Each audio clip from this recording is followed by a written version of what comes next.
Hello students.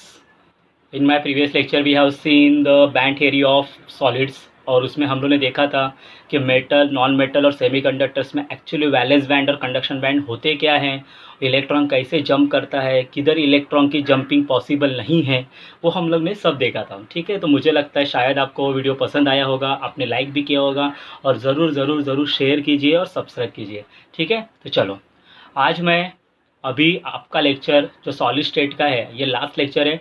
इसमें हम लोग टाइप्स ऑफ सेमीकंडक्टर पढ़ेंगे और मैग्नेटिक प्रॉपर्टीज ऑफ सॉलिड पढ़ेंगे। ठीक है, तो चलो चालू करते हैं। Types of semiconductors. Types of semiconductors.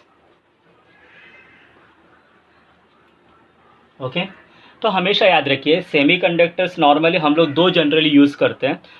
एक होता है सिलिकॉन और दूसरा होता है जर्मेनियम। Silicon and germanium.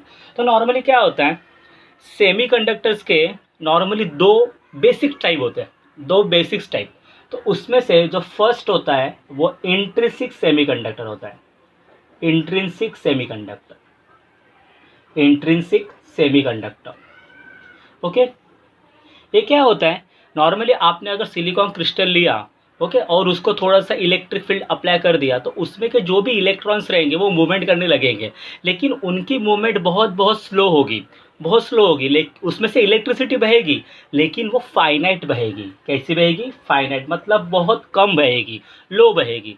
तो जिसकी कंडक्टिविटी लो होती है या जो कंडक्टर सेमीकंडक्टर प्योर होता है, उसमें कोई भी इम्प्योरिटी नहीं ऐड करते हम लोग, उसको हम लोग क्या बोलेंगे? Intrinsic semiconductor. हमेशा याद रखो, तो pure semiconductor is always called as intrinsic semiconductor. तो हम लोग लिखते हैं a pure semiconductor, a pure semiconductor having finite electrical conductivity. Finite मतलब बहुत लो होगी, ठीक है, ज़्यादा नहीं होगी। Finite electrical conductivity, conductivity called as intrinsic semiconductor, called as intrinsic semiconductor. So intrinsic semiconductor से हम लोग को पता चल गया। तो नॉर्मली इंट्रिंसिक सेमीकंडक्टर या प्योर सेमीकंडक्टर के एग्जांपल तो हम लोग यही ले सकते हैं, दैट इज सिलिकॉन और जर्मेनियम। ओके, नॉर्मली ये सिलिकॉन जर्मेनियम, इसमें कोई भी इम्प्योरिटी हम लोग ने ऐड नहीं की है, तो इसलिए ये प्योर सेमीकंडक्टर है। और प्योर सेमीकंडक्टर को हम लोग क्या बोलते हैं? इंट्रिंसिक सेमीकंडक्टर बोलते हैं। ठीक है, तो आपको ये पता चल गया। अब इंट्रिंसिक सेमीकंडक्टर के बाद जो दूसरा बेसिक टाइप है उसको हम लोग बोलेंगे एक्सट्रिंसिक सेमीकंडक्टर। ठीक है, so next extrinsic semiconductor, extrinsic, extrinsic semiconductor. अभी नॉर्मली एक्सट्रिंसिक सेमीकंडक्टर क्या होता है? सपोज मैंने अभी बोला कि सिलिकॉन की कंडक्टिविटी बहुत लो होती है, ठीक है, अगर हम लोग उसको इलेक्ट्रिक फील्ड अप्लाई भी करेंगे तो भी लो होगी। लेकिन अगर हम लोग को उसकी कंडक्टिविटी बढ़ानी है, मतलब हाई लेवल पे लेके जाना है कंडक्टिविटी, तो उसमें कुछ इम्प्योरिटीज़ ऐड करनी पड़ेगी। इम्प्योरिटीज़ मतलब ऐसा नहीं बोलते, अशुद्ध पदार्थ नहीं बोलेंगे हम लोग इसको, अशुद्ध पदार्थ नहीं बोलेंगे, मतलब बाहर से कोई ना कोई चीज़ उसमें डालनी पड़ेगी। तो ऐसे सेमीकंडक्टर को जिसकी कंडक्टिविटी बढ़ती है, कब? जब आप बाहर से कोई सब्सटेंस डालते हो, ऐसे सेमीकंडक्टर को आप एक्सट्रिंसिक सेमीकंडक्टर बोलोगे। मतलब ये प्योर रहेगा क्या? नहीं रहेगा, ये प्योर सेमीकंडक्टर नहीं रहेगा, ये इम्प्योर रहेगा, क्योंकि हम लोग बाहर से कोई सब्सटेंस डाल रहे हैं उसमें। ठीक है, so extrinsic semiconductor, if a pure semiconductor, if a pure semiconductor is added with some impurities, with some impurities, then such semiconductor, then such semiconductor called as extrinsic semiconductor, such semiconductor called as extrinsic semiconductor। ठीक है, और इसकी conductivity कैसी? Finite होती है, मतलब वो बहुत लो होती है, लेकिन इसकी कंडक्टिविटी बहुत ज़्यादा होती है। तो इतना याद रखिए, कभी कभी सीईटी में क्वेश्चन पूछा जाता है कि इंट्रिंसिक कंडक्टिविटी की कंडक्टिविटी ज़्यादा होती है या एक्सट्रिंसिक सेमीकंडक्टर की कंडक्टिविटी ज़्यादा होती है। हमेशा याद रखना, एक्सट्रिंसिक सेमीकंडक्टर की कंडक्टिविटी इंट्रिंसिक सेमीकंडक्टर से बहुत ज़्यादा होती है। तो मैं ऐसे लिख सकता हूँ कि extrinsic semiconductor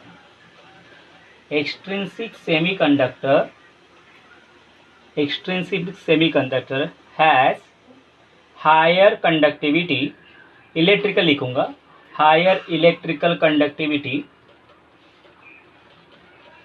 then intrinsic semiconductor, ठीक है। तो मुझे लगता है आपको इंट्रिंसिक सेमीकंडक्टर और एक्सट्रिंसिक सेमीकंडक्टर पता चल गया होगा। बहुत आसान है दोनों को डिफरेंशिएट करना। इंट्रिंसिक सेमीकंडक्टर मतलब प्योर सेमीकंडक्टर, एक्सट्रिंसिक सेमीकंडक्टर मतलब इम्प्योर सेमीकंडक्टर। इंट्रिंसिक सेमीकंडक्टर में कोई इम्प्योरिटी होती नहीं है, एक्सट्रिंसिक सेमीकंडक्टर में बाहर से इम्प्योरिटी डालनी पड़ती है। इंट्रिंसिक सेमीकंडक्टर की कंडक्टिविटी बहुत लो होती है और इसकी कंडक्टिविटी बहुत हाई होती है। ओके, बहुत बहुत आसान है बेटा, इतना याद रखो। सेमीकंडक्टर टॉपिक बहुत आसान है, आप फिजिक्स में भी पढ़ोगे semiconductor. I think so last chapter आपको दिया गया है सेमीकंडक्टर के ऊपर, ठीक है। तो उसमें आप इसको और अच्छे से जान पाओगे जब आपके फिजिक्स के सर आपको पढ़ाएंगे, ठीक है। तो चलो, इंट्रिंसिक सेमीकंडक्टर, एक्सट्रिंसिक सेमीकंडक्टर हमने देख लिया, आपने कॉपी भी कर लिया होगा। चलो, अभी इस एक्सट्रिंसिक सेमीकंडक्टर के अगर आपको पूछा गया what are the basic type of semiconductors, so always remember basic type of semiconductors are intrinsic and extrinsic, ये बेसिक टाइप्स है। और अगर आपको पूछा गया कि एक्सट्रिंसिक सेमीकंडक्टर के टाइप बताओ, तो बेटा वो आएंगे N type semiconductor and P type semiconductor, ठीक है। चलो देखते हैं, चलो लेट अस स्टार्ट। अभी types of extrinsic semiconductor, let us start. तो अभी हम लोग पहला देखेंगे एन टाइप सेमीकंडक्टर होता क्या है। एन टाइप सेमीकंडक्टर नॉर्मली इसमें जब आप फिजिक्स में पढ़ोगे इसको सेमीकंडक्टर को, तो आपको पीएनपी जंक्शन डायोड ये सब आने वाले हैं, ठीक है। तो वो आप उसमें ये सब पढ़ लोगे, ठीक है। लेकिन क्या है, केमिस्ट्री में थोड़ा बहुत है इसका टॉपिक, तो मैं थोड़ा पढ़ा देता हूँ आपको, ठीक है। ज़्यादा डीप में नहीं जाने वाला, जितना आपको समझ आएगा उतना मैं समझा दूंगा, ठीक है। चलो, N type semiconductor, let us start. बेटा नॉर्मली इनको एन और पी क्यों बोला गया है वो उनके हम लोग बाद में देखेंगे। फर्स्ट ऑफ ऑल ये होता क्या है देख लेते हैं। चलो, अभी मैं एक काम करता हूं, व्हेन हम लोग कोई प्योर सेमीकंडक्टर लेते हैं, क्योंकि एन टाइप सेमीकंडक्टर कब बनेगा, जब आप प्योर सेमीकंडक्टर में कोई इम्प्योरिटी ऐड करोगे तभी बनेगा। तो हम लोग कोई प्योर सेमीकंडक्टर लेते हैं, ओके। व्हेन सिलिकॉन, व्हेन, अरे हाँ, एक मैं भूलना, आपको लिखना भूल गया मैं इधर। नॉर्मली ये चालू करने से पहले मुझे एक चीज़ और बतानी थी। जो भी हम लोग इम्प्योरिटी ऐड करते हैं उस प्रोसेस को डोपिंग बोलते हैं। क्या बोलते हैं? डोपिंग। ये दो चीज़ें मैं भूल गया था। डोपिंग, ये भी डेफिनेशन हो सकती है। Doping, it is the process of adding impurities to the pure semiconductor, ठीक है। It is the process of adding impurities to the pure semiconductor, याद रखना डोपिंग। और डोपंट और एक नॉर्मली डेफिनेशन होती है। डोपंट, जो impurities हम लोग ऐड कर रहे हैं उसमें, उसको हम लोग डोपंट बोलेंगे, okay. The impurities which are being added called as dopant, ठीक है। डोपिंग हो गया, डोपंट हो गया, ठीक है। बहुत आसान था। तो हम लोगों ने लगभग इंट्रिंसिक सेमीकंडक्टर, एक्सट्रिंसिक सेमीकंडक्टर क्या होता है, उसके बाद डोपिंग प्रोसेस क्या होती है, डोपंट क्या होता है, वो हम लोगों ने पढ़ लिया, ठीक है। तो ये चार डेफिनेशन बहुत इंपॉर्टेंट होती है सेमीकंडक्टर का बेसिक समझने के लिए, ठीक है। अभी हम लोग जाएंगे एक्सट्रिंसिक सेमीकंडक्टर के टाइप में, ओके। चलो देखते हैं, आपने लिख लिया होगा इसको। चलो अभी हम लोग चालू करते हैं टाइप्स ऑफ एक्सट्रिंसिक सेमीकंडक्टर। तो फर्स्ट मैं बोलूँगा एन टाइप सेमीकंडक्टर। चलो इसके बारे में थोड़ा जान लेते हैं हम लोग, ठीक है। नॉर्मली इसमें डायग्राम बनाने की ज़रूरत नहीं होती, लेकिन बहुत से बुक में इसका डायग्राम दिया गया है। लेकिन वो डायग्राम थोड़ा सा अलग है, मतलब जो उसमें लिखा गया उससे वो मैच नहीं होता डायग्राम। बहुत से बुक्स में ऐसा दिया गया है, लेकिन देखते हैं अभी हम लोग उसको समझ लेते हैं पहला। एन टाइप सेमीकंडक्टर नॉर्मली क्या होता है, देखो अभी आपको मालूम है अगर एन टाइप सेमीकंडक्टर बनाना है, मतलब प्योर सेमीकंडक्टर की कंडक्टिविटी बढ़ानी है तो उसमें कुछ इम्प्योरिटी ऐड करनी पड़ेगी। तो एन टाइप सेमीकंडक्टर बनाने के लिए हम लोग बाहर से पेंटावैलेंट इम्प्योरिटी ऐड करते हैं। कौन सी इम्प्योरिटी? Pentavalent impurity. आप बोलोगे पेंटावैलेंट क्या होता है? पेंटावैलेंट मतलब लास्ट ऑर्बिट में 5 इलेक्ट्रॉन चाहिए, मतलब लास्ट शेल में 5 इलेक्ट्रॉन चाहिए। ओके, मतलब ग्रुप 15 बोलोगे आप, बराबर। ग्रुप 15 वो है ना, नाइट्रोजन फॉस्फोरस वो सब, वो वाले। ठीक है, चलो चालू करते हैं। Okay, late us start. चालू करते हैं। पहला पॉइंट, इसको हम लोग पॉइंट वाइज लिखेंगे तो बहुत आसान होगा ये। व्हेन सिलिकॉन सेमीकंडक्टर, याद रखना, या सिलिकॉन इज, नॉर्मली सिलिकॉन ही ले लेते हैं क्योंकि सिलिकॉन बोला तो सेमीकंडक्टर आता ही है। ओके, आगे उसके सेमीकंडक्टर लिखने की जरूरत ही नहीं है। When silicon is doped with, dope मतलब क्या, उसमें डाला गया अभी। When silicon is doped with pentavalent impurity, pentavalent impurity, pentavalent impurities. अभी देखते हैं नॉर्मली क्या होता है। इस इम्प्योरिटीज को हम लोग ग्रुप 15 भी बोलते हैं, that is nitrogen, phosphorus, arsenic, antimony, bismuth. ठीक है, ये इम्प्योरिटीज हमेशा याद रखना, ये इम्प्योरिटीज रहेगी। ग्रुप 15 इम्प्योरिटीज से एन टाइप सेमीकंडक्टर बनेगा। ओके, नॉर्मली फॉस्फोरस और आर्सेनिक यूज़ करते हैं। ओके, बहुत बहुत बहुत बहुत मतलब बहुत पैमाने में ये यूज़ करेंगे फॉस्फोरस और आर्सेनिक। ठीक है, pentavalent impurity, when silicon is doped with pentavalent impurity then okay, अभी देखते हैं क्या हो सकता है। देखो ध्यान से देखो, अभी देखो नॉर्मली क्या होता है सिलिकॉन क्रिस्टल में, देन के बाद क्या लिखना है मैं लिखूंगा, लेकिन पहले आपको समझा लूंगा। सिलिकॉन क्रिस्टल में जो भी सिलिकॉन एटम्स होते हैं ना, वो टेट्राहेड्रली अरेंज होते हैं। कैसा अरेंज होते हैं? टेट्राहेड्रल। टेट्राहेड्रल मतलब चारों बाजू से अरेंज रहेंगे ये लोग, मतलब नॉर्मली ऐसा रहेंगे सिलिकॉन, इस टाइप में रहेंगे। ओके, टेट्राहेड्रली अरेंज रहेंगे, मतलब इसमें सिर्फ मैंने 4 सिलिकॉन बनाए, ऐसा बहुत क्रिस्टल में बहुत एटम्स ऐसे रहेंगे। ठीक है, तो आप जब उसमें समझो हम लोग ने फॉस्फोरस डाल दिया, ठीक है, फॉस्फोरस डाल दिया, चलो फॉस्फोरस लाइए, मैं डायग्राम नहीं निकालूंगा और आप भी डायग्राम कभी मत निकालना इसमें। ओके, फॉस्फोरस, तो फॉस्फोरस का एटॉमिक नंबर आपको मालूम है 15 होता है। इसका इलेक्ट्रॉनिक कॉन्फ़िगरेशन क्या होता है? 285 होता है, बराबर है। तो आप देख सकते हो इसके वैलेंस शेल में 5 इलेक्ट्रॉन है, हेंस इसको क्या बोलेंगे? Pentavalent impurity. आसान है।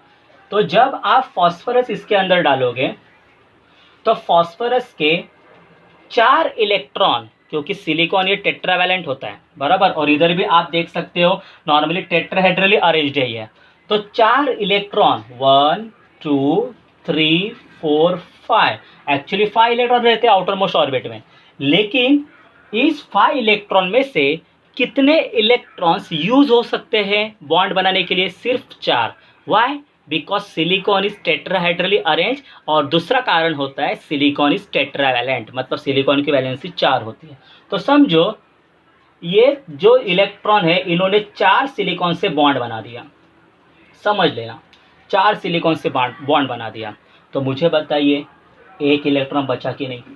यस, ये इलेक्ट्रॉन बचा ना। तो आप जब ऐसे सेमीकंडक्टर को इलेक्ट्रिक फील्ड अप्लाई करोगे या हीट करोगे तो ये इलेक्ट्रॉन एनर्जी एब्जॉर्ब करेगा और क्रिस्टल में पूरी तरह से घूमेगा, बराबर है, क्रिस्टल में पूरी तरह से घूमेगा, और अगर कोई इलेक्ट्रॉन घूम रहा है तो वो इलेक्ट्रिसिटी क्या करेगा? जनरेट करेगा। तो हो गया कि नहीं, कंडक्टिविटी बढ़ गई कि नहीं इसकी? तो मुझे बताइए ये कंडक्टिविटी जो बढ़ी है वो किसके वजह से आई है? इस एक्स्ट्रा इलेक्ट्रॉन की वजह से आई है। इलेक्ट्रॉन के ऊपर कौन सा चार्ज होता है? नेगेटिव चार्ज होता है। कौन सा चार्ज होता है? नेगेटिव चार्ज होता है। नेगेटिव की स्टार्टिंग किससे होती है? एन से होती है, इसलिए इसको क्या बोलते हैं? N type semiconductor. समझ में आ गया क्यों इसको सेमीकंडक्टर बोलते हैं? ओके, थोड़ा रैपिड फायर कर लेंगे। देखो सिलिकॉन क्रिस्टल में क्या होता है, सिलिकॉन सेमीकंडक्टर में क्या होता है, सिलिकॉन ये टेट्राहेड्रली अरेंज रहते हैं, मतलब नॉर्मली चारों बाजू से घिरे होते हैं, ठीक है। जब आप उसमें पेंटावैलेंट इम्प्योरिटी लाइक फॉस्फोरस 285 आप उसमें डालोगे तो नॉर्मली फॉस्फोरस के वैलेंस शेल में 5 इलेक्ट्रॉन होते हैं, सिलिकॉन टेट्रावैलेंट होता है, मतलब 4 वैलेंसी होती है उसकी, मतलब वो चार बॉन्ड ही बना सकता है। तो ऑब्वियसली उसने 4 इलेक्ट्रॉन यूज हो गए 4 बॉन्ड बनाने के लिए विथ 4 SI एटम्स, बराबर है। तो एक बचा ना बेटा एक्स्ट्रा, ये एक्स्ट्रा किसका बच रहा है, फॉस्फोरस का बच रहा है कि सिलिकॉन का बच रहा है, फॉस्फोरस का इलेक्ट्रॉन बच रहा है ना, देखो। और यही इलेक्ट्रॉन जब आप इलेक्ट्रिक फील्ड अप्लाई करोगे तो ये इलेक्ट्रॉन एनर्जी एब्जॉर्ब करेगा और पूरे क्रिस्टल में घूमेगा, और अगर पूरे क्रिस्टल में घूम रहा है तो पूरे क्रिस्टल में से इलेक्ट्रिसिटी बहेगी, मतलब प्योर सेमीकंडक्टर की जो इंट्रिंसिक सेमीकंडक्टर था उसकी कंडक्टिविटी क्या हो गई, बढ़ गई। मत और वो कंडक्टिविटी के लिए कौन जिम्मेदार था, ये एक्स्ट्रा इलेक्ट्रॉन जिम्मेदार था। और ये इलेक्ट्रॉन के ऊपर कौन सा चार्ज होता है, नेगेटिव चार्ज होता है, इसलिए इसकी स्टार्टिंग एन वर्ड से एन लेटर से होती है, इसलिए बेटा इसको एन टाइप सेमीकंडक्टर बोलते हैं। तो मुझे लगता है आपको समझ में आ गया होगा, ठीक है। तो इसलिए नॉर्मली हम लोग डायग्राम नहीं बनाएंगे इसमें, ठीक है।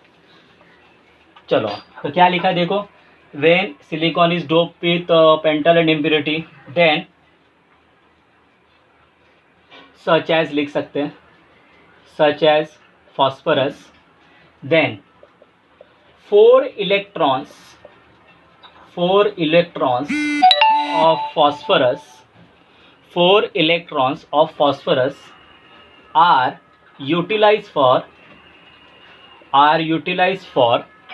4 electrons of phosphorus are utilized for forming 4 bonds, covalent bond बोलेंगे उसको, forming 4 covalent bonds with 4 neighboring SI atoms, नज़दीक के neighboring SI atoms, ठीक है। अभी एक इलेक्ट्रॉन एक्स्ट्रा बच गया, the extra one electron is responsible for conduction of electricity through such type of semiconductor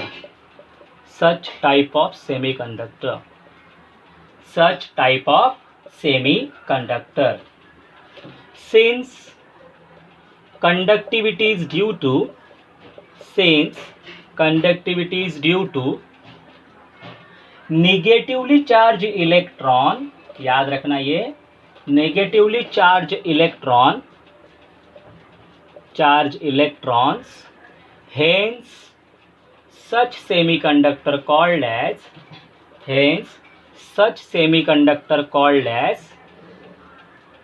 n-type semiconductor,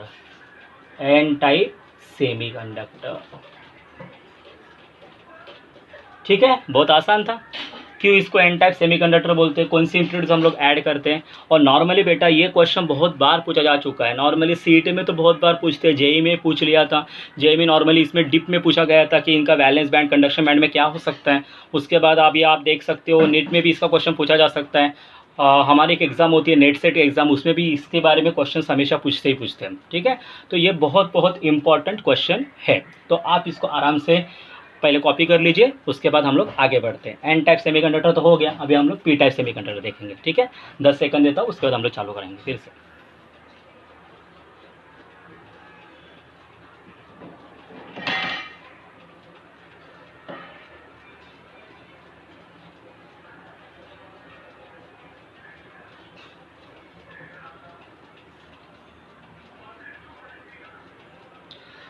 चलो बेटा आगे बढ़ते हैं। अभी एन टाइप सेमीकंडक्टर तो आपका हो गया, अभी देखते हैं पी टाइप सेमीकंडक्टर क्या होता है।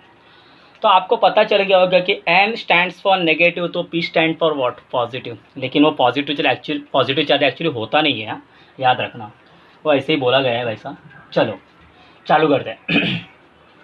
पी टाइप सेमीकंडक्टर,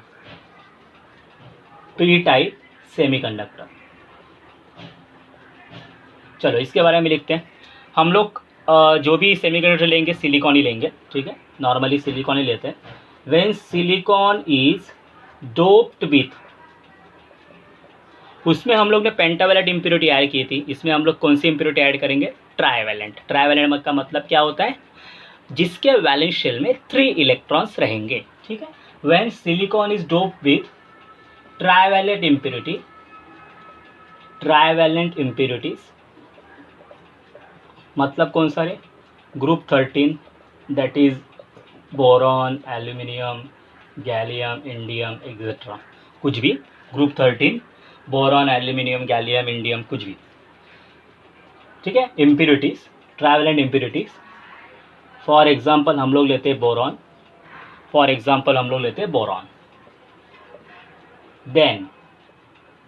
देन अभी देखो मैं डायग्राम बना के बता रहा हूँ, फिर से हम लोग वही जाएंगे। Silicon is tetrahedrally arranged, silicon is what, tetrahedrally arrange, tetrahedrally arrange रहता है क्रिस्टल में। एक्चुअली मैंने 4 ही सिलिकॉन बनाए हैं, पूरे क्रिस्टल में बहुत बहुत सिलिकॉन हो सकते हैं, ठीक है। अभी उस वक्त आपने phosphorus atom as a impurity डाला था, अभी हम लोग बोरॉन एटम डाल देते हैं या एल्यूमिनियम एटम डाल देते हैं। चलो बोरॉन डाल देते हैं। बोरॉन का एटॉमिक नंबर होता है 5, आप देख सकते हो। तो नॉर्मली इसको लिखेंगे 2,3, सो ऑब्वियसली 3 वैलेंस इलेक्ट्रॉन है इसमें, इसलिए ये ट्राइवैलेंट इम्प्योरिटी है। तो मुझे बताइए बोरॉन के अगर 3 इलेक्ट्रॉन्स हैं तो ऑब्वियसली ये तीनों के तीनों यूटिलाइज हो जाएंगे, किसके लिए, 3 सिलिकॉन के साथ बॉन्ड बनाने के लिए, क्योंकि सिलिकॉन की वैलेंसी कितनी होती है, 4, टेट्रावैलेंट होता है और ये टेट्राहेड्रली अरेंज है, बराबर है। तो ये 3 इलेक्ट्रॉन्स किसके लिए यूटिलाइज हो जाएंगे, 3 बॉन्ड्स बनाने के लिए। तो समझो इसने इसके साथ बॉन्ड बना लिया, इसने इसके साथ बॉन्ड बना लिया, इसने इसके साथ बॉन्ड बना लिया। तो बेटा नॉर्मली क्या होता है, ये सिलिकॉन तो बच गया ना भाई, ये सिलिकॉन तो बच गया ना। तो इस सिलिकॉन के साथ ऑब्वियसली कोई बॉन्ड नहीं बना पाएगा, तो नॉर्मली एक प्लेस वैकेंट हो जाता है। तो इसमें एक प्लेस वैकेंट हो जाता है, एक साइट वैकेंट रहती है, उसमें एक्स्ट्रा इलेक्ट्रॉन था, इसमें कम इलेक्ट्रॉन है, एक इलेक्ट्रॉन कम है इसमें। तो सीधी सी बात है, इसमें जो साइट वैकेंट हो जाती है, जो साइट खाली हो जाती है, उसको हम लोग बोलते हैं होल। क्या बोलते हैं, होल बोलते हैं। और ये होल को ऐसा माना जाता है कि उसमें पॉजिटिव चार्ज है। क्या माना जाता है, होल में पॉजिटिव चार्ज है। अभी पॉजिटिव चार्ज क्यों बोलते हैं, क्यों इसको पॉजिटिव चार्ज बोला जाता है, क्योंकि इसके बाजू में सब जगह पे इलेक्ट्रॉन रहेंगे, आजू बाजू में इलेक्ट्रॉन रहेंगे, और इलेक्ट्रॉन अगर आजू बाजू में है तो ऑब्वियसली बीच में पॉजिटिव चार्ज होना ही चाहिए, इसलिए ये hole corresponding to what, positive charge माना जाता है, ठीक है। तो यहाँ तक हम लोग लिख लेते हैं, उसके बाद मैं इसका पूरा ड्रामा बताता हूँ कैसे होता है, ठीक है। तो पहले हम लोग लिख लेते हैं, चलो boron, then 3 electrons, 3 valence electron, 3 valence electrons of boron are utilized for forming 3 covalent bonds with 3 neighboring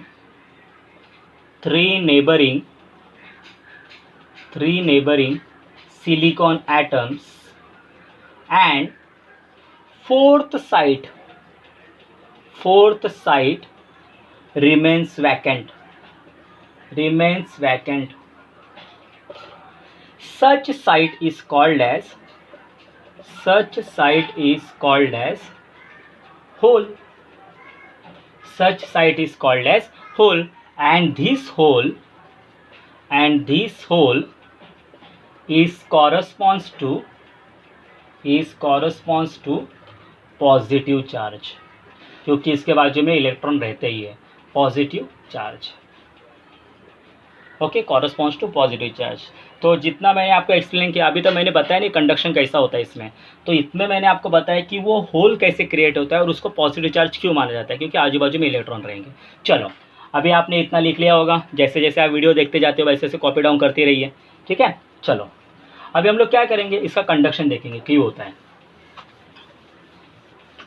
तो समझो ये बोरॉन एटम्स था, इसके तीनों इलेक्ट्रॉन ऑब्वियसली यूटिलाइज हो गए 3 सिलिकॉन के साथ बॉन्ड फॉर्म करने के लिए, लेकिन ये जो चौथी साइड थी वो वैकेंट रह गई, इसको हम लोग क्या बोलेंगे, होल बोलेंगे। ध्यान देना अभी क्या बता रहा हूँ।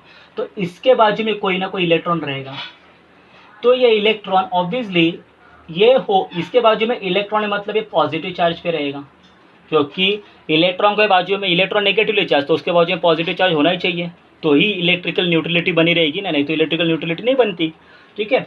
तो सीधी सी बात है, ये पॉजिटिव चार्ज या जब आप इलेक्ट्रिक फील्ड अप्लाई करोगे तो क्या होगा, ये इलेक्ट्रॉन इस होल में चला जाएगा क्योंकि ये जगह खाली है, बराबर है। ये इलेक्ट्रॉन इस होल में चला जाएगा तो ऑब्वियसली अगर ये इलेक्ट्रॉन इस होल में चला गया तो कुछ ऐसा दिखेगा, कुछ ऐसा दिखेगा। लेकिन बेटा अगर ये इलेक्ट्रॉन इधर चला गया तो इधर का प्लेस खाली हो गया ना, इधर का प्लेस खाली हो गया कि नहीं, तो इधर होल क्रिएट हो जाएगा, अनदर होल। मतलब जो होल पहले था वो भर गया और जिधर इलेक्ट्रॉन था उधर फिर से वैकेंट साइट आ गया क्योंकि ये जगह खाली हो गई। तो ये भी कौन सा चार्ज रहेगा, पॉजिटिव, क्योंकि इसके बाजू में इलेक्ट्रॉन है, नेगेटिव वाला है। तो ऑब्वियसली इसके बाजू में भी कोई इलेक्ट्रॉन रहेगा, ये इलेक्ट्रॉन फिर से इस होल में आ जाएगा, समझो आ गया, ये साइड खाली हो जाएगी और इधर होल क्रिएट हो जाएगा, बराबर है। ओके, फिर से कोई इलेक्ट्रॉन इसके बाजू में रहेगा, ये इलेक्ट्रॉन ऑब्वियसली इधर आ जाएगा और ये साइड खाली हो जाएगी। तो जब आप इसको देखोगे तो आपको इलेक्ट्रॉन का मूवमेंट नहीं दिखेगा, आपको ऐसा लगेगा कि होल्स मूव हो रहे हैं। क्या हो रहे हैं, ऐसा दिखेगा कि होल्स मूव हो रहे हैं। एक्चुअली मूव इलेक्ट्रॉन ही होते हैं, लेकिन ये इतना फास्ट होता है कि ऐसा लगता है कि होल्स ही मूव हो रहे हैं। क्या मूव हो रहे हैं, होल्स। तो ये होल्स के ऊपर कौन सा चार्ज था, पॉजिटिव चार्ज। इसलिए बेटा इस टाइप ऑफ सेमीकंडक्टर को क्या बोलेंगे, पी टाइप सेमीकंडक्टर। क्योंकि ये प्रोसेस स्लो नहीं होती, ये प्रोसेस बहुत फास्ट हो जाती है। और आप जब देखोगे उसको देखोगे तो सीधे सी बात है, पता चलेगा इलेक्ट्रॉन ही बहते हैं उसमें से, लेकिन ऐसा लगेगा कि होल्स बह रहे हैं, होल्स मूव हो रहे हैं। तो इसलिए इस सेमीकंडक्टर को पी टाइप सेमीकंडक्टर बोलते हैं, क्योंकि होल के ऊपर कौन सा चार्ज होता है, पॉजिटिव चार्ज। अगर इधर होल क्रिएट ही नहीं हुआ होता तो ये इलेक्ट्रॉन इधर आता ही नहीं ना, बराबर है। ये होल क्रिएट हुआ, इसकी वजह से वो इलेक्ट्रॉन इधर आ गया। मतलब रिस्पॉन्सिबल कौन है इलेक्ट्रिकल कंडक्टिविटी बढ़ाने के लिए, ये होल ही रिस्पॉन्सिबल है ना, ठीक है। तो इसलिए इसको पॉजिटिव टाइप सेमीकंडक्टर बोलते हैं। चलो, तो हम लोग ने कहाँ तक लिखा था, hole which is called as hole. Okay, when electric field, उसके आगे हम लोग लिखेंगे when electric field is applied, when electric field is applied electrons from the vicinity, from the close vicinity. Close vicinity मतलब बहुत नज़दीक की, बहुत नज़दीक। इधर तो मैंने होल इधर दिखा, इलेक्ट्रॉन इधर दिखा, लेकिन ये बहुत ज़्यादा डिस्टेंस हो गया। बोर्ड पे दिखाने के लिए तो मैं कुछ भी दिखा सकता हूँ, लेकिन ना बेटा ये इधर रहता है, इतना डिस्टेंस। ओके, इतना डिस्टेंस होता है, बहुत कम डिस्टेंस होता है, इसलिए इसको बोलते हो close vicinity. Is applied electron from close vicinity move into hole and creates another vacant site, create another vacant site। और उस वैकेंट साइट को फिर से हम लोग क्या बोलेंगे, that is hole. Okay, when such movement is seen, it is observed that not electrons but holes are moving, actually electron he move होते हैं, लेकिन हम लोग को ऐसा लगता है कि होल्स मूव हो रहे हैं, holes are moving. Hence conductivity of such semiconductor is due to movement of positively charged holes,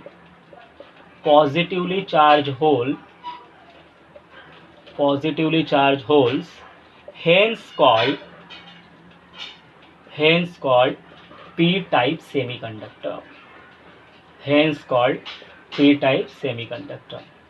तो मुझे लगता है आपको ये पता चल गया होगा पी टाइप सेमीकंडक्टर क्या होता है, एन टाइप सेमीकंडक्टर क्या होता है, ठीक है। पॉजिटिव तो पी लिखा है, नेगेटिव तो एन लिखा है, ठीक है। उसमें इलेक्ट्रॉन की मूवमेंट होती है, इसमें भी इलेक्ट्रॉन की मूवमेंट होती है, लेकिन जब देखा जाता है तो ऐसा लगता है कि होल्स मूव हो रहे हैं, इसलिए इसको पी टाइप सेमीकंडक्टर बोलते हैं, ठीक है। तो मुझे लगता है आपको एक्सट्रिंसिक सेमीकंडक्टर के दो basic type that is P और एन पता चल गए हैं, बहुत अच्छे से आपको समझ चुके हैं, ठीक है। फिर हम लोग 10 सेकेंड में इसको कॉपी कर लीजिए, फिर हम लोग बढ़ते हैं last topic that is magnetic properties.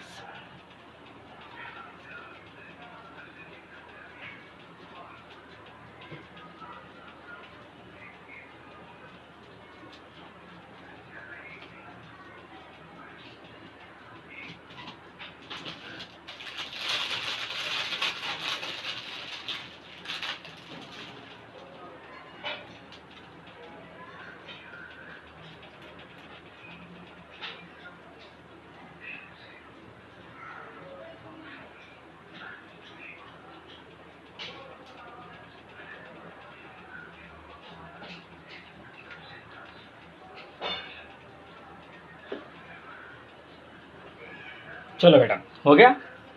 अभी हम लोग आगे बढ़ते हैं। अभी हम लोग लास्ट टॉपिक क्या आ रहे हैं, दैट इज सॉलिड स्टेट का सबसे लास्ट टॉपिक है मैग्नेटिक प्रॉपर्टीज। तो मैग्नेटिक प्रॉपर्टीज के लिए कौन जिम्मेदार होता है, क्यों सॉलिड्स नॉर्मली मैग्नेटिक प्रॉपर्टीज दिखाते हैं, चलो, और कितने टाइप होते हैं हम लोग देख लेंगे। चलो, the last topic of the solid state, magnetic properties. Magnetic properties, चलो देख लेते हैं मैग्नेटिक प्रॉपर्टीज होता क्या है, जान लेते हैं मैग्नेटिक प्रॉपर्टीज होता क्या है। बेटा नॉर्मली क्या होता है आपको मालूम है, कोई भी सॉलिड जो होता है, सॉलिड क्रिस्टल होता है, वो नॉर्मली एटम से बना रहता है, बराबर है। अगर वो एटम, आयंस, मॉलिक्यूल्स किससे भी बना रहेगा, ठीक है। तो नॉर्मली क्रिस्टल बोल रहा हूँ मैं, तो नॉर्मली कोई भी रहने दो, एटम रहने दो, मॉलिक्यूल रह दो, आयन रह दो, उसमें तो इलेक्ट्रॉन्स रहेंगे ही रहेंगे, बराबर है। तो ये जो इलेक्ट्रॉन्स है ना, वो ऑब्वियसली स्पिन होते हैं। क्या होते हैं? स्पिन। स्पिन होना मतलब क्या?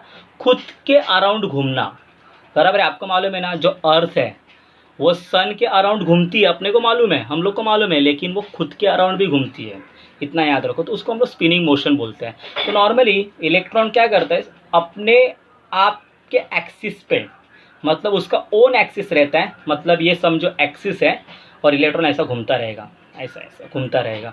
तो उसकी वजह से वो कुछ मैग्नेटिक मोमेंट्स जनरेट करता है। क्या जनरेट करता है? मैग्नेटिक मोमेंट्स जनरेट करता है। और वो मैग्नेटिक मोमेंट छोटे छोटे होते हैं, बहुत छोटे होते हैं, बहुत छोटे होते हैं। और उसको नॉर्मली हम लोग क्या बोलते हैं? डोमेन्स बोलते हैं। क्या बोलते हैं? डोमेन्स बोलते हैं। क्या बोलेंगे? डोमेन्स। डोमेन्स मतलब छोटे छोटे मैग्नेट, इतना याद, छोटे छोटे पैकेट्स, ठीक है। अभी आप बोलोगे सर इसको डिटेल में समझाइए। तो नॉर्मली जब आप इसमें फिजिक्स में magnetic effect of electric current या मैग्नेटिज्म जब पढ़ोगे, magnetism, yes magnetism only, magnetism chapter पढ़ोगे, तो उसमें आपको ये पता चल जाएगा डोमेन्स होता क्या है, ठीक है। तो डोमेन्स याद रखना। केमिस्ट्री के लिए तो मैं इतना बता पाऊंगा कि डोमेन्स ये नॉर्मली छोटे छोटे मैग्नेट के पॉकेट होते हैं, ठीक है। चलो चालू करते हैं magnetic property. So obviously on the basis of magnetic properties, क्यों मैग्नेटिक प्रॉपर्टी जनरेट करते हैं? क्योंकि इलेक्ट्रॉन्स घूमते रहते हैं खुद की इधर, ठीक है। तो normally on the basis of magnetic properties there are 3 types of solids, okay. तो पहला हो जाएगा, देखो देयर are 3 types of solid. First on the basis of, वही लिखेंगे पहला, on the basis of magnetic properties, magnetic properties there are 3 main types of solid. So first रहेगा diamagnetic, one minute, okay. Diamagnetic solids, देखते हैं इसमें क्या होता है। सो डायमैग्नेटिक सॉलिड होता क्या है, डायमैग्नेटिज्म होता क्या है, देख लेते हैं। तो बेटा डायमैग्नेटिक सॉलिड्स का डेफिनेशन पहला पढ़ेंगे, उसके बाद में उसकी पूरी हिस्ट्री बता दो क्या होता है उसमें। Diamagnetic solids, these solids are generally weakly repelled, मतलब दूर फेंकना, repelled by magnetic fields, याद रखना ये बातें, मैग्नेटिक फील्ड्स। तो जो सब्सटेंसेस मैग्नेटिक फील्ड रिपल्ड करता है, दूर फेंक देता है, वीकली स्ट्रांगली नहीं बोल रहा हूँ मैं, वीकली रिपल्ड करता है, थोड़ा सा उसको दूर फेंकेगा, उसको हम लोग क्या बोलेंगे? Diamagnetic substances. नॉर्मली क्या होता है, तो ये हो गई उसकी डेफिनेशन।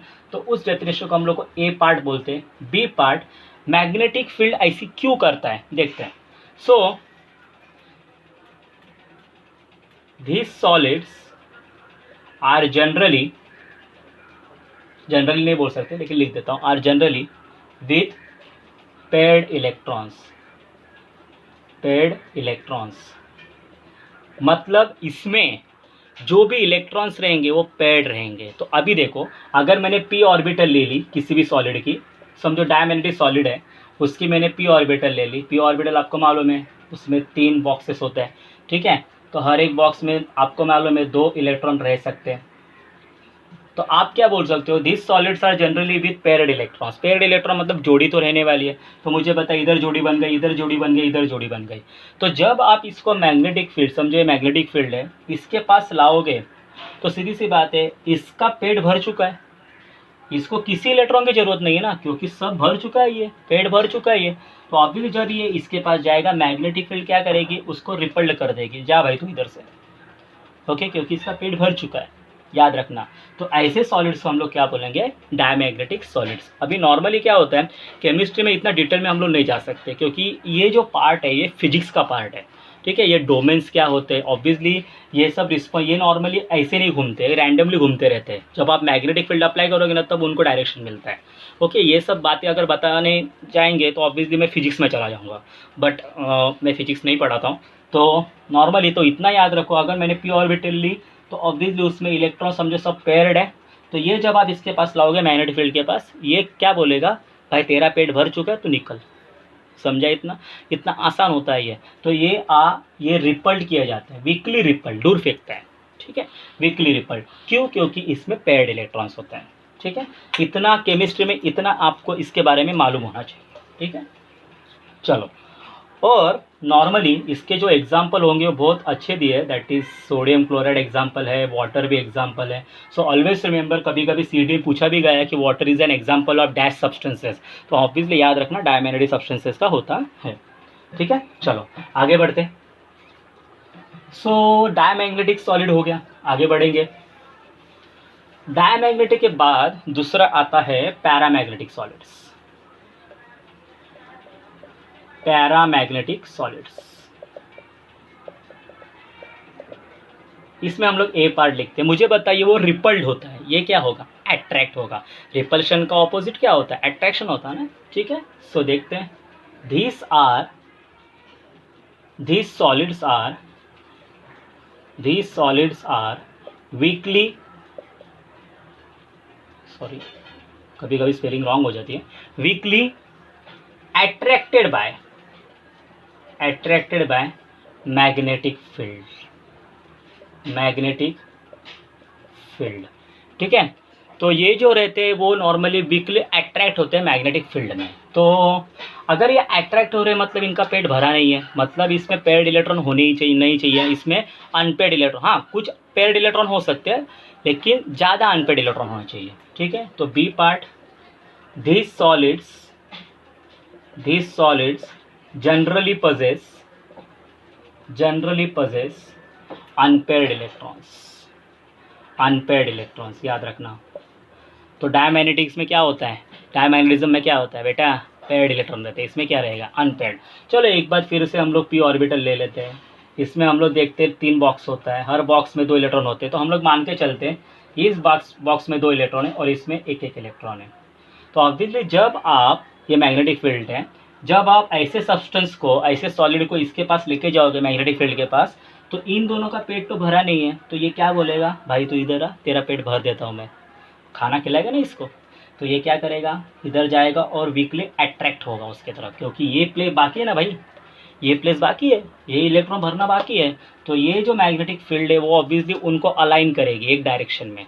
अलाइन करना, ये डोमेन बिमेन आप फिजिक्स में पढ़ पाओगे, ठीक है। लेकिन केमिस्ट्री में इसी लैंग्वेज में याद रखो कि आप जब इसको इसके पास लेके जाओगे मैग्नेटिक फील्ड, तो ये अपना पेट भरने का कोशिश करेगा, इसलिए ये जनरली अट्रैक्ट होता है। और इसका बेस्ट एग्जाम्पल है, द एग्जाम्पल इज ऑक्सीजन। तो सीईटी में एक बार पूछा था कि ऑक्सीजन इज डायमैग्नेटिक और पैरामैग्नेटिक, तो याद रखना ऑक्सीजन पैरामैग्नेटिक है, ठीक है, ऑक्सीजन पैरामैग्नेटिक है। और उसके बाद अगर हम लोग याद रखेंगे तो क्रोमियम +3 आयन, ये भी क्या है, पैरामैग्नेटिक है, ठीक है।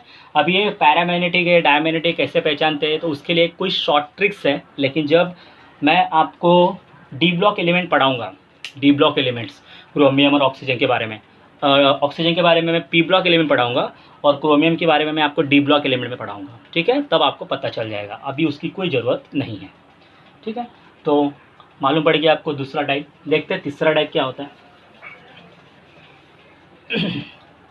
थर्ड टाइप, बहुत बार ऑब्वियसली इसके ऊपर ही क्वेश्चन आता है, इसको बोलते हैं फेरोमैग्नेटिक सॉलिड। फेरोमैग्नेटिक सॉलिड्स, देखो क्या होता है ये, these solids are strongly, याद रखना दोनों में हम लोग ने वर्ड लिखा वीकली, इसमें क्या लिख रहे हैं, strongly, yes. these solids are strongly attracted by magnetic field, by magnetic field. ठीक है, अगर ये स्ट्रांगली अट्रैक्टेड है मतलब इसमें अनपेड इलेक्ट्रॉन कैसे होने चाहिए, बहुत ज़्यादा होने चाहिए। Okay, they possess large number of unpaired electron, large number of unpaired electrons. और इसमें नॉर्मली डी ब्लॉक एलिमेंट आते हैं। कौन आते हैं? D block element. Actually para में भी डी ब्लॉक था, क्रोमियम डी ब्लॉक है, लेकिन इसमें सबसे ज़्यादा डी ब्लॉक एलिमेंट्स ही आते हैं। तो इसका सबसे बेस्ट एग्जांपल है आयन। सबसे बेस्ट एग्जांपल इसका कौन है? आयन है बेटा। Fe है, कॉपर है, निकेल है, कोबाल्ट है। ओके, आप लिख सकते हो, लेकिन सबसे बेस्ट एग्जांपल Fe है। तो आप देखोगे क्या होता है। देखो, अगर मैंने लोखंड का एग्जांपल लिया तो Fe मतलब आयन, तो आप देख सकते हो Fe ये डी ब्लॉक एलिमेंट है। तो डी ब्लॉक एलिमेंट है तो last electron will enter in D orbital. तो डी ऑर्बिटल में आप देख सकते हो तो नॉर्मली 5 बॉक्स होते हैं। अगर कहीं ऐसा हो जाए कि Fe के पांचों बॉक्स में कहीं ऐसा हो जाए, Fe के पांचों बॉक्स में जो डी ऑर्बिटल के 5 बॉक्स है उसमें सिंगल इलेक्ट्रॉन रह जाए, और अगर मैं इस Fe को इसके पास लेके जाऊं तो क्या होगा? ऑब्वियसली इसका पेड़ बहुत खाली है, सबको एक एक इलेक्ट्रॉन की जरूरत है, तो ये स्ट्रांगली अट्रैक्ट होगा ना इसके पास। बराबर है। पैरामैग्नेटिज्म में एक पेयर्ड था, बाकी 2 अनपेयर्ड थे। इसमें देखो सभी अनपेयर्ड है, तो इसमें large number of what unpaired electron आपको दिख रहे हैं। जब ये इधर जाएंगे तो ऑब्वियसली ये जो मैग्नेटिक फील्ड है इसको स्ट्रांगली अट्रैक्ट कर लेगी, और इसको एक लाइन में ही एक लाइन के जो एक डोमेन के लाइन इसको अलाइन करने वाले हैं। ठीक है, चलो वो बाद में बता देता हूँ मैं। ठीक है, जब आप फिजिक्स में पढ़ोगे तो समझ जाओगे। तो इसका पेड़ बहुत खाली है, इसलिए बेटा ये मैग्नेटिक फील्ड इसको बहुत अट्रैक्ट करेगा। तो सबसे बेस्ट एग्जांपल इसका है फेरोमैग्नेटिक सॉलिड्स का, वो है नॉर्मली आयन। ठीक है, क्योंकि इसमें large number of unpaired electron होते हैं। तो आपको पता चल गया डायमैग्नेटिक, पैरामैग्नेटिक और फेरोमैग्नेटिक में क्या फ़र्क होता है। ठीक है, diamagnetic weekly rippled, paramagnetic weekly attracted और फेरोमैग्नेटिक स्ट्रांगली अट्रैक्टेड। ठीक है, लिख लेना भाई इसको।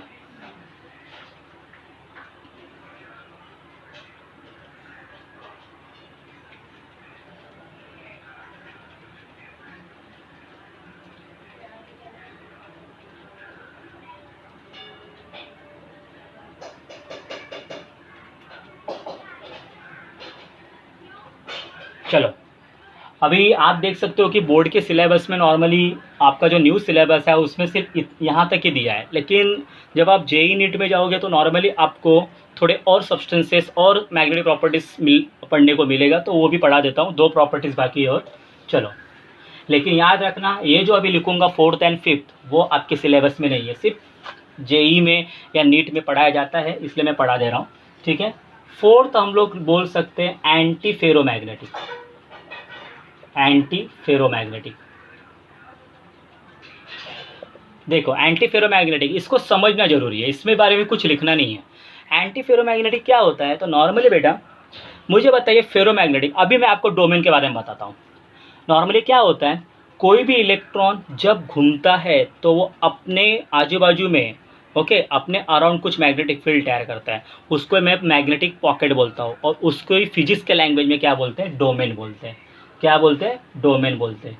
तो जब तक मैग्नेटिक फील्ड अप्लाई नहीं की है, मतलब उसके पास आप मैग्नेटिक फील्ड नहीं लेके गए हो, तब तक तो हम लोग इस डोमेन को ऐसे मान के चलते हैं। समझो ये डोमेन है, छोटे छोटे पॉकेट्स होते हैं, और इसमें इलेक्ट्रॉन कैसे भी घूमते रहते हैं। एक इधर घूमेगा, एक इधर घूमेगा, एक इधर घूमेगा, एक इधर घूमेगा, एक इधर घूमेगा, एक इधर घूमेगा, कैसा भी घूम सकते हैं ये। जब तक मैग्नेटिक फील्ड अप्लाई नहीं कर रहे हो, ये इसका डायरेक्शन रैंडम ही होगा, कहीं भी जाएगा, ये डायरेक्शन कहीं भी घूमते रहेगा। लेकिन जब आप इसके बीच में मैग्नेटिक फील्ड लाओगे तो इसको एक पर्टिकुलर डायरेक्शन मिल जाती है। मतलब अगर ये इस डायरेक्शन में जा रहा है तो ये भी किस डायरेक्शन में जाएगा? इस डायरेक्शन में। ये भी किस डायरेक्शन में जाएगा? इस डायरेक्शन में। एक पर्टिकुलर डायरेक्शन मिल जाता है इन लोग को, इस इलेक्ट्रॉन्स को या इस पॉकेट्स को। मतलब सभी इलेक्ट्रॉन अभी इसी डायरेक्शन में घूमेंगे, बराबर है। तो समझो इसकी कुछ मैग्नेटिक मोमेंट रहेगी। मैग्नेटिक मोमेंट मतलब उसका कुछ ताकत रहेगी। समझो इसकी ताकत हम लोग एक्स मान के चलते, इसकी भी वही रहेगी, एक्स ताकत ही रहेगी, इसकी ताकत एक्स रहेगी। तो मुझे बताइए जब मैं इसको रिजल्टेंट बोलूँगा, टोटल बताओ, तो इन सबको तुम लोग को ऐड करना पड़ेगा। तो 1 2 3 4 5 6 एक्स आप देख सकते हो। तो नॉर्मली इसकी ताकत बढ़ गई, इसलिए इसको स्ट्रांगली अट्रैक्ट करेगा मैग्नेटिक फील्ड। ये हम लोग देखते हैं फेरोमैग्नेटिज्म में, इसको डोमेन थियरी बोलते हैं। क्या बोलते हैं? Domain theory. वो फिजिक्स में, लेकिन आपको मैंने समझा दिया। लेकिन कभी कभी क्या होता है, फेरोमैग्नेटिक में ऐसा ही होता है, ओके, इसलिए वो स्ट्रांगली अट्रैक्ट होते हैं। अभी एंटी फेरोमैग्नेटिक को देखते हैं। नॉर्मली क्या होता है हाँ, और एक बात बता देता हूँ, जब आप इस मैग्नेटिक फील्ड को हटाओगे, मैं इसके बारे में बात ही नहीं कर रहा हूँ एंटी फेरोमैग्नेटिक, मैं फेरोमैग्नेटिक के बारे में बात कर रहा हूँ। जब आप इस मैग्नेटिक फील्ड को हटाओगे तभी भी इसका डायरेक्शन वही रहेगा, वो फिर से कैसे भी घूमने नहीं चालू करेंगे, वैसा ही रहेगा। इसलिए इनको परमानेंट मैग्नेट भी बोलते हैं। क्या बोलते हैं? परमानेंट मैग्नेट भी बोलते हैं, बराबर है, परमानेंट मैग्नेट। क्यों? जब आप इसकी मैग्नेटिक फील्ड हटा दोगे तो भी वो उनको वही डायरेक्शन मिलेगा। मतलब एक ही बार इसको क्या करते हैं, डायरेक्शन लगा देने का, अपने आप वो चलता रहेगा। इसलिए नॉर्मली परमानेंट मैग्नेट बनाने के लिए फेरोमैग्नेटिक सब्सटेंसेस यूज़ करते हैं। समझ में आ गया? ये हो गया फेरोमैग्नेटिक की थ्योरी। अभी एंटी फेरोमैग्नेटिक में क्या होता है देखो। तो एंटी फेरोमैग्नेटिक में क्या होता है, कभी कभी ऐसा क्रिस्टल आ जाता है, उस क्रिस्टल का नाम मैं लिखता हूँ मैंगनीज ऑक्साइड MnO। ओके, इस क्रिस्टल में क्या होता है, जो भी इलेक्ट्रॉन्स है पहले रैंडमली घूमते हैं, ठीक है, रैंडमली घूमते हैं। जब आप इसको मैग्नेटिक फील्ड लाओगे ना, तो इसमें, अभी मैं एंटी फेरोमैग्नेटिक की बात कर रहा हूँ, इसमें क्या होगा, जब आप इसको मैग्नेटिक फील्ड लाओगे तो क्या होगा, इन 6 में से 3 इलेक्ट्रॉन को ये डायरेक्शन मिलेगी, और बाकी तीन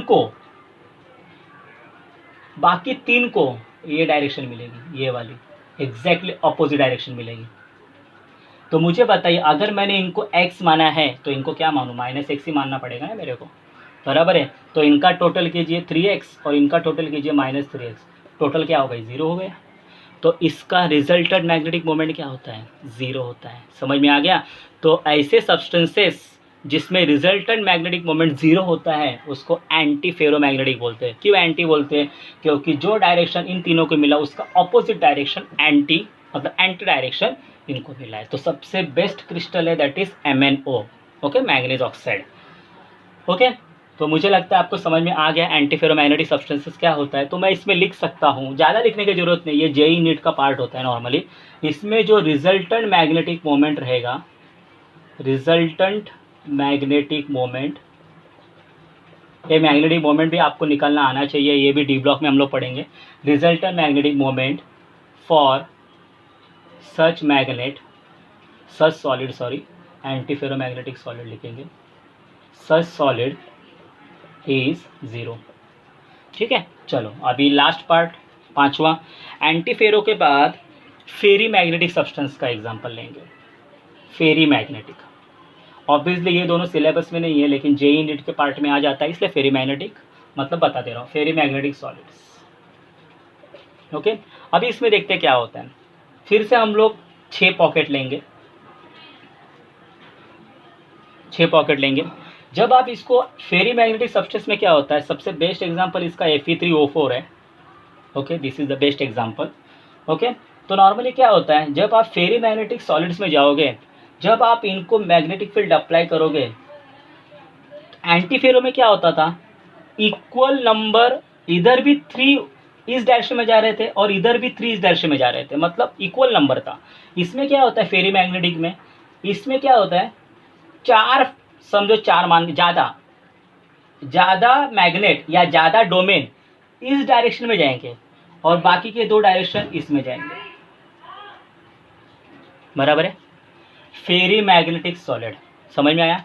इसमें क्या होगा, एंटी फेरो में क्या होता था, एंटी फेरो में क्या होता था, दोनों बाजू पे सेम मैग्नेटिक फील्ड थी, एक इस डायरेक्शन में और इस डायरेक्शन में, इसलिए कैंसिल कर देते हैं। लेकिन इसमें 4 जन इस डायरेक्शन में जाएंगे और 2 जन इस डायरेक्शन में जाएंगे। तो मुझे बताइए, अगर मैंने इसको x माना तो ऑब्वियसली -x होगा, तो ये हो गया टोटल 4x और ये हो गया -2x, तो कितना आ गया आंसर, 2x। 0 आ रहा है क्या? नहीं आ रहा है। तो फेरी मैग्नेटिक सब्सटेंस का रिजल्टेंट मोमेंट कभी भी 0 नहीं आ सकता। ओके, समझ में आ गया तुम लोग को? ठीक है, तो याद रखना यही बेसिक डिफरेंस होता है एंटी फेरोमैग्नेटिक में और फेरी मैग्नेटिक में। तो Fe3O4 is the best example. Normally इसमें तुम लोग को ज़्यादा डिप में नहीं पूछेंगे, आपको एग्जाम्पल दे देंगे और पूछेंगे कि ये कौन सा एग्जाम्पल है, किसका एग्जाम्पल है। तो याद रखना, एंटी फेरोमैग्नेटिक का सबसे बेस्ट एग्जाम्पल MnO है और इसका सबसे बेस्ट एग्जाम्पल Fe3O4 है। ठीक है, इसमें क्या होता है, resultant magnetic moment for such solid is non zero. ठीक है, और बेस्ट एग्जांपल Fe3O4 लिख दिया मैंने। तो बेटा इधर आपका जो भी सॉलिड स्टेट था पार्ट, सॉलिड स्टेट चैप्टर, वो पूरा ख़त्म हो चुका है। और मुझे लगता है आपको मैंने मेरे हिसाब से बहुत अच्छे से इसमें डीप नॉलेज दिया है। ठीक है, ऑब्वियसली ये लेक्चर्स जेई नीट के लिए भी आप यूज़ कर सकते हो। नॉर्मली इसमें मैंने एक बात नहीं सिखाई आपको, पैकिंग्स इन सॉलिड है। नॉर्मली वो 2D और 3D दोनों में सिखाना चाहता हूँ मैं, लेकिन क्या है बेटा, उसका वीडियो मैं अलग बना दूंगा। ठीक है, वो इतना इम्पोर्टेंट नहीं है आपके लिए, लेकिन ये सब इम्पोर्टेंट पार्ट था, इसलिए इधर आपका चैप्टर मैं डिक्लेयर करता हूँ ख़त्म हो गया। ठीक है, तो बेटा अभी आप इसका एकदम थॉरली स्टडी करना, इसको अच्छे से पढ़ लेना, नोट्स बना लेना, इसमें से यही नोट्स आप लिख सकते हो, कुछ प्रॉब्लम नहीं है। और अगर अच्छा लगे तो प्लीज़ प्लीज़ प्लीज़ लाइक कीजिए और शेयर ज़रूर करना, और यस एक बात बोलूँगा, सब्सक्राइब ज़रूर करना। धन्यवाद।